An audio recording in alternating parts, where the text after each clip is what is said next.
Ganda yung kambing natin, cute oh. Ang cute naman. Ngayon lang ito pinanganak. Ito yung 11. Ano, 11. Ayan oh. Itong itim. Ito. Kahapon lang yan eh. Kahapon lang yung itim. Yan, 11. Ito nga 4. Ayan.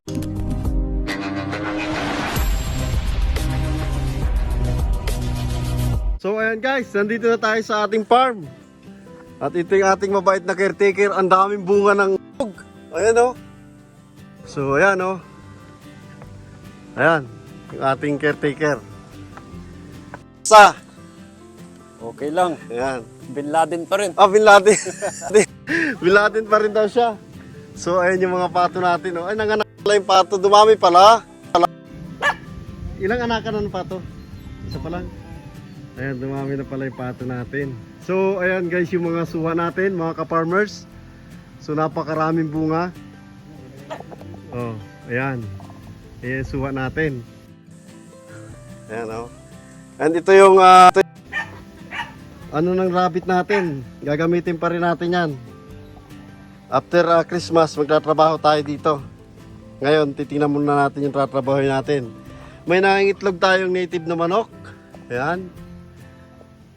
And ayan, napakaraming bunga ng langhita.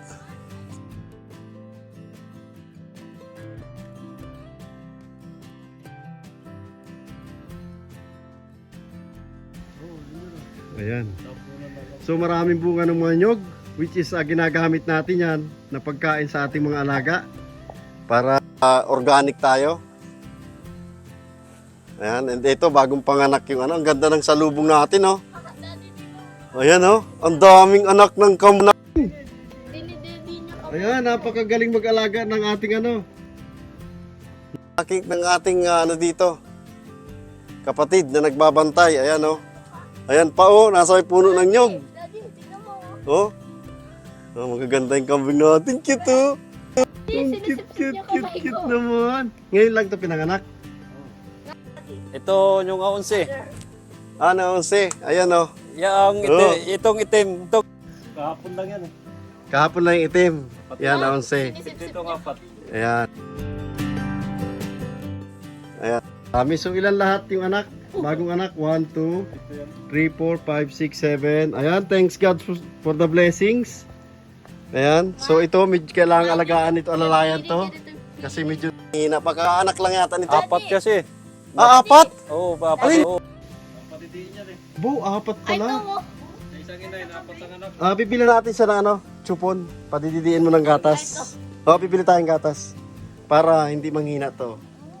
Kasi pinapadidi yan kapag hindi kayang padidiin ng inahin. But thanks God, sa isang inahin pala. Ang laki na no, yan yung brown na yan. 4. Ayan, may pumupupo pa. Ay, umiihi. Ito, umiihi. Oh. Yan yung isang ina na anak ng kwan. Malaki pagpili. Ayan yung ano. Ano to, may lahi. Ayan oh. May lahit na natin tayo. Oh, ayan oh. Oh, laki ng tenga. Cute. F3. Oh, parang mga stop toys. Kaya gustong bitbitin ni Queen. Hindi naman pwede. Dito lang yung sa farm. And ito yung bagong bahay nila guys. Mga ka-farmers. Ayan. Tama-tama. Diyan sila nakatira.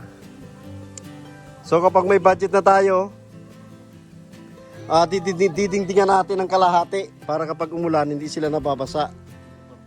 Oh, yun paayos din natin kapag may budget na yung isa kasi sira-sira na.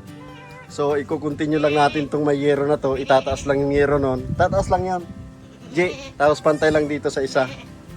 Tapos diretso na yung sahig papunta doon na ganito. So bibili pa rin tayo ulit ng ganito karami. Ito na lahat yun. Ayun, isasama doon. Bibili tayong mga 40. Ha? 40. Hindi, bibili tayong chinso. Mama, mag-uusap tayo about sa ano. Kaya punta kami dito kasi pupunta Marinduque. Mag-uusap. Ang daming bunga ng dalanghita, guys. So, ganito. Dapat yung mga nasa abroad dyan,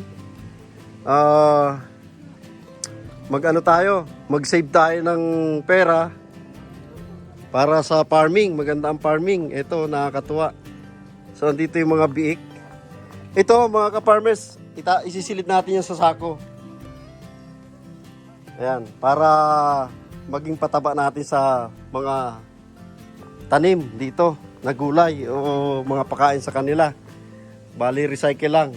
O, para... Ayan o. So, ang cute nung kambing. Pito lahat, di ba? So, 7 lahat. Magkasunod silang inanak. Ayan o. So, may mga lahi na sila F3. Nandito yung mga baboy. Ayan. So, ayun yung barako. Nandiyan yung ibang mga baboy. Asan yung iba? Malalaki na yung mga naunang ianak. Ito na yung naunang ianak. Ayan. Pero ito, kapag malapit na silang mga abang, ang ibang abang sa kanila, yung hindi tatay nila, yung isa, no? Oo, yung isa. Yun ang abang dyan. Oo. Tapos, kailangan hindi bumalik yun sa dating tatay. May lahi yung isa, so papalitan natin, bibili tayo ng isang barako pa para daman doon sa anak nito. Para hindi sila magkaroon ng anong tawag doon? Magkaroon ng bansot dahil sa magkakalahi sila. O inbreeding, yun, inbreeding. So, andito, dumating na yung ating manager ng farm, oh. Hindi daw, ayaw daw niya. Ang cute, oh. Ang cute naman. Dami. Thanks God sa blessing. So, ilan lahat na kasama itong 7? 26.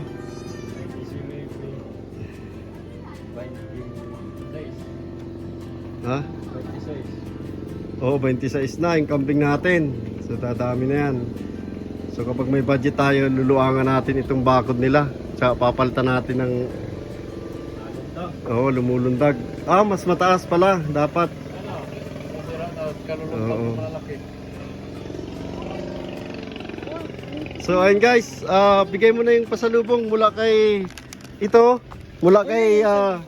Tutoy Vilmar. Ayan. Thank you sa nagbigay. Ayan, Pasalubong. Ayun. Mula kay Tutoy Vilmar at saka itong relo daw to. Hati kayo ni Kuya Wally mo. Pupunta natin si Wally. Tapos, magbibigay din ako ng aking pasalubong. Counting chocolate, saka t-shirt. So, ayan. Mamaya, pahinga muna. Pahinga muna ng kaunti. Magpapabuko tayo. Kukuha tayong buko. Papabuko tayo at saka suha. Ayan, ganda. Nakakatuwa. So, wala yung mga manok nasa laugan. Ito yung ating ano pala. Rhode Island Red. Ayan, oh. Pinakawala mo na. Rhode Island Red. Ano ko, nagalungkot. Okay lang. Bibili na lang Hindi ng naman bago. nalayo dito, basta lagi may pagkain. Oo. Ay, marami pang itatanim pala sa taas na niyog, oh. Patubuan. Nilinis ko na yun, tinanggal ko na yung mga puno, yan ang itatanim ko eh. Oo. Para pambawag sa ano. So, napakaraming mga ka-farmers na bunga ng suha. At sa mga sumasakit ang tiyan dyan, mabutit hindi pinatay ng kapatid natin. Ito, makabuhay. Gamot sa sakit ng tiyan. Lagain lang. O yan, naging doktor patuloy tayo. Albularyo. Ayan, gamot sa sakit ng tiyan yan, makabuhay. At saka sa nagwawalay ng baby sa kanyang nanay. Ayan, kapag gusto nyo ayaw nyo ng pandidiin yung baby nyo, punasan nyo lang yung palibot ng inyong mga... Ay, sorry. Hindi na dididi yun kasi mapait. Ayan, ito yung ating Island Red. Isinama na natin dito sa mga native. Kasi kaunti lang na bibili na lang tayo or magbe-breeding na lang tayo ng mga bagong Rhode Island Red na hindi sila malalahian. Magpapagawa pa tayo ng kulungan na 3 kwarto. Hiwala yung native, Rhode Island Red, at saka yung mga nangingitlog, ay mga sisiw, I mean. Para sa brooding, hiwalay natin yon. So, ayan, patay na yung matandang kahoy dito. Tanggalan mo yung dyan. Ay! Natutok yan doon sa... Uy! Yun na, ganyan, nasira yung kulungan. Nag-aaway yung mga baboy. Ayan, yung mga nag-uuling doon. Inuuling nila yung naninira ng pante. Ayan.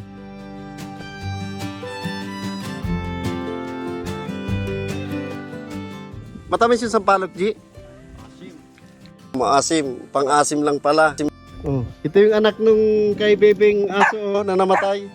Be! Yung anak na. Matapang ba yan?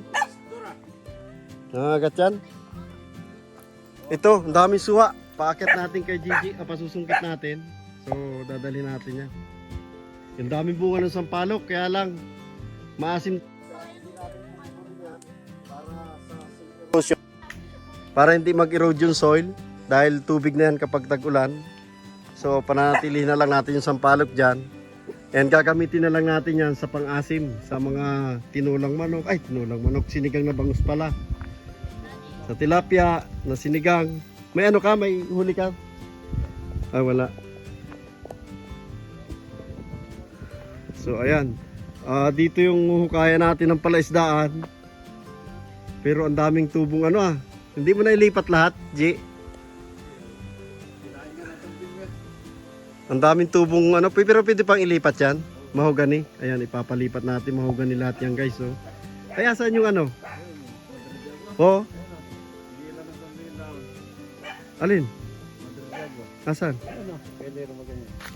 Nandun. Kinain na ng kambing, hayaan mo. Pang kanila talaga yan, sa baboy. Lalaga.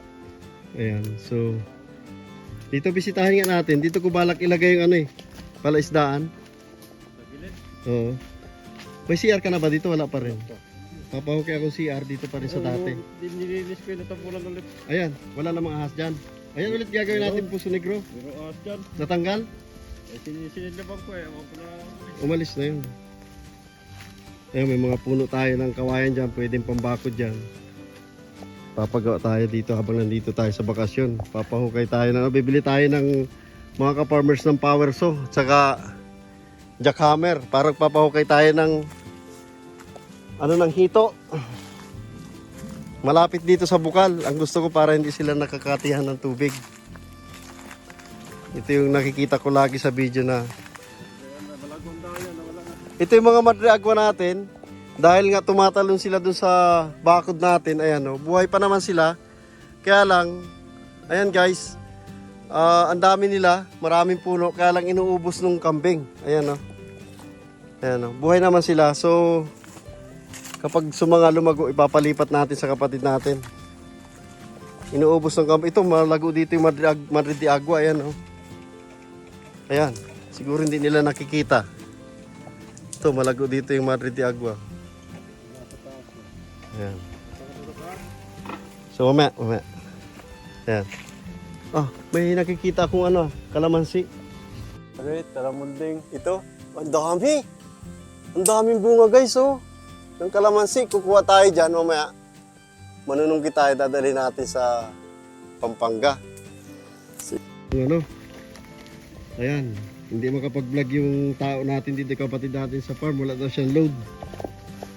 So tayo na magpa-vlog ngayon. And magsalita ka lang kasi nakamay ka naman. Sino kumuha ang kawayan? Saan mo ginamit?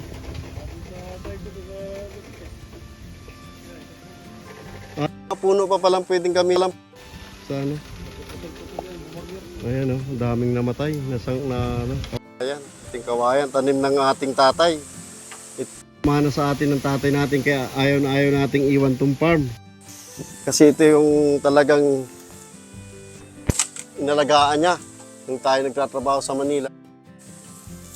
So, hindi na rin iba yung nag-aalaga kasi kapatid natin. So, ito yung hanggang saan umabot? Sa baba na yan. Pumapasok yung tubig dito.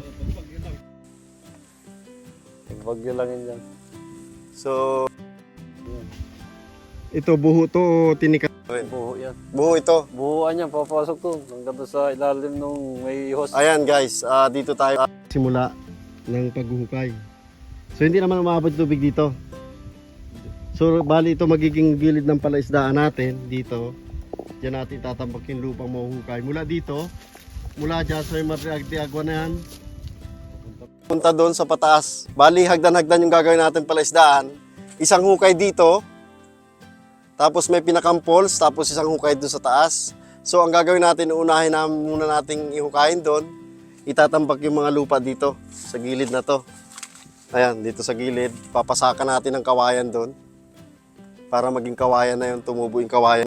Dito, papasakan natin yan. Tapos itong lugar na to, yung buhuan na yan, isang hukay dito ng palaisdaan. Tapos isang hukay ng palaisdaan na baitang doon. Tapos silipin nga natin yung ano, yung bukal sa dumadaan. Sa taas. So dito bali magsisimula yung isang palaisdaan, no? Hanggang dito sa may ano na yan. Hanggang taga magluto siya, patayin lahat yung buo. Yan. Hindi. Tingnan nga natin.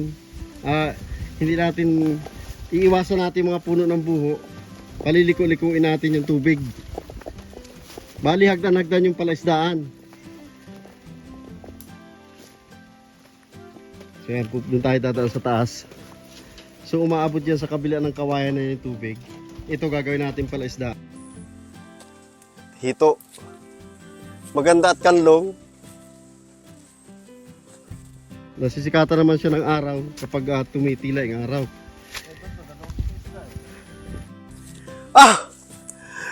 Hinihingal ako guys. Ulit. Ito yung mga nyog, nauulian na. Ayan. Ito yung sayang mahogany guys. Nasabi ni Silo. Shout out to Silo. Kapatid ni Tito. Lansones daw. Makasaysayan niya kasi may kwento niyan. Tatay namin at saka ako. Pinagpipilitan ko talaga lansones yan. Tinikman daw niya yung dahon, ang pait. Ano pala yung mahogany? Yan. Ano yan? Makasaysayan yan. May santol tayo dito. Matamis to. G. Oh, so sobrang Matamis tayo santol. Then may pwede tayong gulayang kamansi. Ayan o. So may mga bunga yung nyog. Na dyan kumukuha yung kapatid natin ng pampakain sa baboy. So ayan o, may mga bunga. So yung mga bunga yan. And thanks God sa blessings sa kalikasan. Yan, thank you Lord.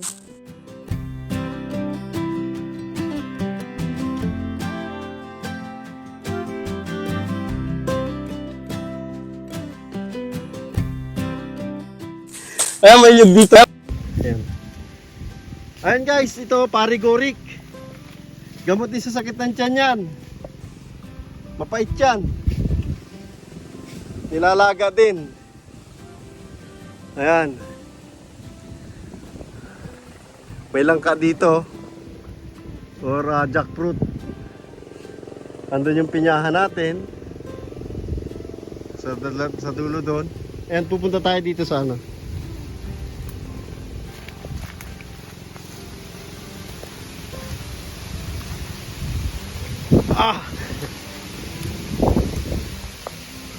Ayan. Punta tayo dito sa Bukal. Ayan, to be continued guys. Next video. Ayan, panoorin nyo yung sa Bukal at sa pagpaplano ng palaisdaan para sa hito. Ayan. Don't forget to like, share nyo and subscribe na rin sa ating channel para sa mga susunod na video na natin. Ayan. Napapagod ako. Ayan, bye-bye.